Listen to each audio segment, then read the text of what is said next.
The scripture says, in whom we have redemption through his blood. That's the only way you're going to be a church without a spot or a wrinkle. You got to be a blood-covered church. That's the only churches that's going to get in. Blood-covered churches. And this church was pretty jacked up because not only Paul wrote to this church, but you know the Apostle John wrote to this church. Yeah, it's the first church mentioned in the second chapter of Revelation, the church in Ephesus.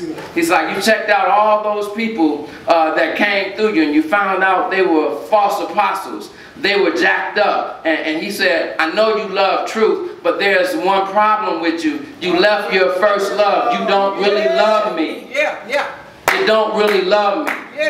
And I heard a preacher say that actually in every church, there are all those 7 churches of Revelations in one church.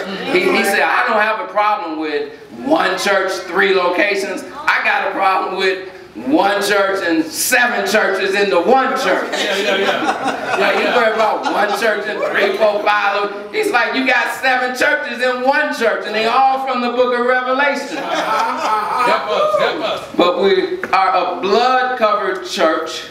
The forgiveness of sins is the only way is through the blood, according to the riches, there it is again, unto his grace.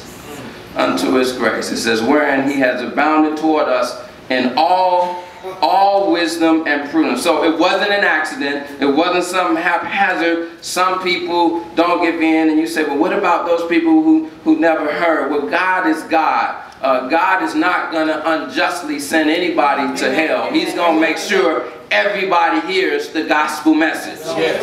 He's going to make sure. I can't worry about the people in some faraway land, some faraway country that I've never been. I'm talking about what about your neighbor next door to you? Did you take him the gospel? What about him? What about the people in your sphere? What about your classmates? We're talking about somebody that we can't touch or see. What about those in my immediate sphere?